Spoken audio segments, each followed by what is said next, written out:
Feliz domingo para todos en el Señor. Ya estamos en el segundo domingo del tiempo ordinario y vemos que los primeros discípulos empiezan a caminar detrás de Jesús, gracias a San Juan Bautista. Ya acá tenemos una muy bonita enseñanza.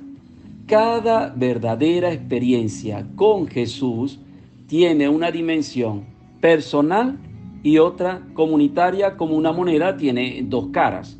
Hay tres etapas: acoger un anuncio, estar con Cristo y vivir una experiencia con Él, y luego, como consecuencia, anunciar dicha experiencia a los demás.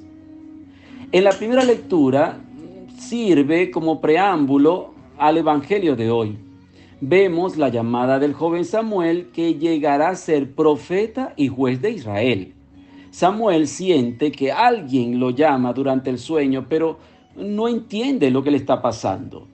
Está desorientado hasta que el sacerdote Elí, después de 3 veces de escuchar al joven decirle que lo está llamando, le da las justas indicaciones. Dile: habla, que tu siervo escucha. Acá vemos que Samuel necesita de alguien que lo ayude a entender cómo Dios le está hablando en su vida. Necesita de alguien que le dé la clave del wifi, del wifi, para conectarse con Dios, para que entendamos.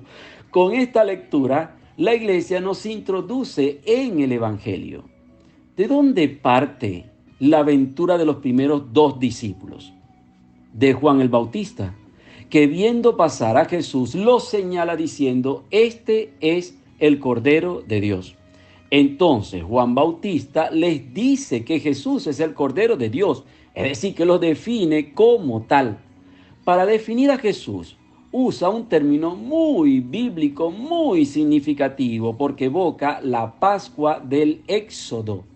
Hace referencia a la sangre del cordero que se colocó en las puertas de los hebreos cuando la última plaga, el ángel exterminador, pasó matando a todos los primogénitos de los egipcios y de los animales para liberar al pueblo esclavizado. Y esa misma noche el pueblo quedó libre. Todo esto, para un judío, le evoca el cordero que se sacrifica en el templo, evoca al siervo de Yahvé del que habla el profeta Isaías. Es decir, que Juan Bautista habla de Jesús de un modo muy profundo y muy bonito. Este es aquel manso y humilde que viene a salvarnos, viene a cargar sobre sí todo aquello que nos hace daño, que nos destruye, que nos impide ser felices. Viene a dar la vida por nosotros. Queridos oyentes, veamos una cosa. Samuel escuchen bien los verbos, tiene necesidad de Elí. Tiene necesidad de alguien que le ayude a entender cómo dialogar con Dios. Los primeros discípulos tienen necesidad del Bautista que les indique dónde y quién es el Cristo tan esperado. Después Pedro tiene necesidad de su hermano Andrés, que le hable de Jesús y sobre todo que le conduzca al Mesías. He aquí la dimensión comunitaria de la experiencia de fe. La fe es un don que hemos recibido mediante el bautismo y se nos ha comunicado a través de la iglesia. Si somos creyentes, discípulos e hijos de Dios por adopción, es porque alguien nos ha hablado y nos ha llevado a Jesús. Siempre necesitamos de alguien que nos muestre quién es y dónde podemos encontrar a Jesús. ¿Dónde vive hoy Jesús? Creo que es una de las grandes preguntas que nos podemos hacer este domingo. A Jesús hoy, ¿dónde lo encontramos? Y la respuesta dispara hacia varias partes. ¿Dónde vive Jesús en el mundo? ¿Dónde vive Jesús en la iglesia que ahora todo el mundo está criticando? ¿Dónde vive Jesús en mi vida de todos los días? ¿Dónde vive Jesús en la vida de tantos hermanos que caminan conmigo?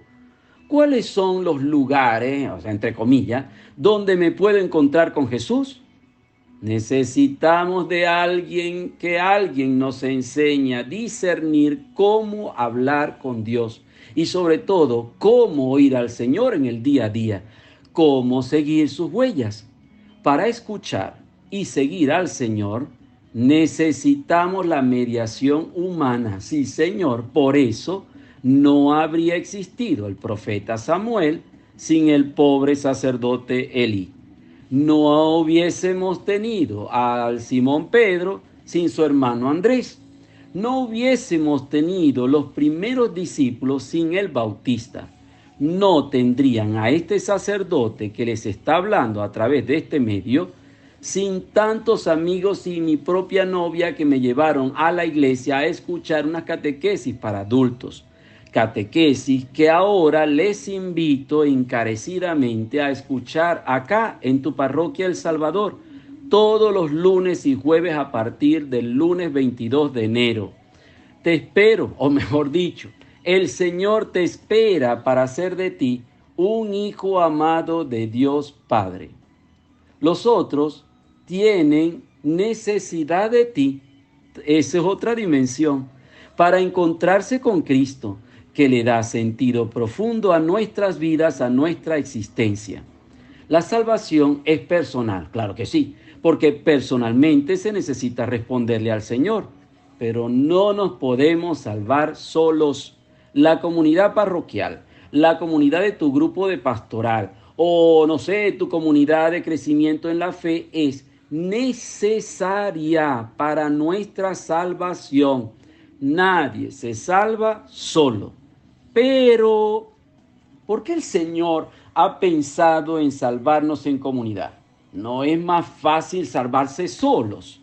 Así no depende mi salvación de la conversión de los otros, que ponen en riesgo mi vida. En el fondo, queridos oyentes, ¿no sería mejor no depender ni necesitar de nadie? Pues no. El Señor quiere que salgamos de nuestra autosuficiencia, de nuestro individualismo y aprendamos a caminar juntos. Un saludo especial en este momento a Felicia. Recuerda, hija, lo que te dije el jueves.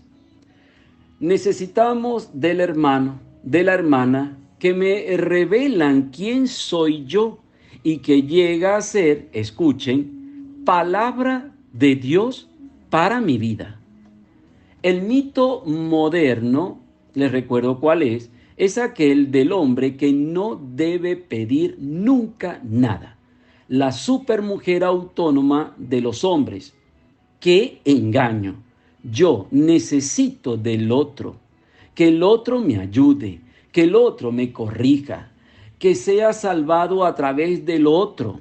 La meta de la salvación es enseñarme a estar con los otros, a vivir en comunión, en comunidad con los otros.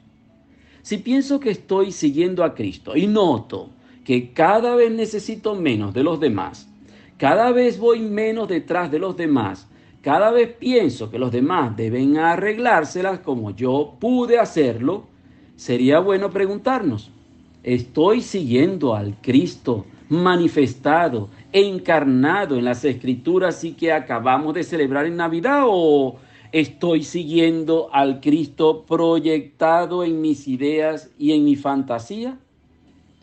Cada verdadera experiencia de Cristo viene como consecuencia de haber recibido su anuncio y de caminar junto a los demás. En resumen, ser iglesia, y la misión principal de la iglesia es evangelizar. Entonces, ¿qué es lo que nos invita este evangelio este domingo? A ser iglesia. Este domingo el Señor nos llama a evangelizar, poniéndonos en camino, y una manera muy práctica es asistiendo a las catequesis que comienzan este lunes 22 de enero a las 6:30 de la tarde. Quien deja de responder a las llamadas que se le hacen, como la que estoy haciendo yo en este momento, deja de vivir. ¿Por qué? porque toda vida es una vocación, una respuesta a una llamada. Ser cristiano es, por tanto, responder a la llamada que el Señor nos hace, pero también a las diferentes llamadas que nos hacen nuestros hermanos y hermanas. Disculpen lo largo. Que el Señor me los bendiga en el nombre del Padre, del Hijo y del Espíritu Santo. Amén.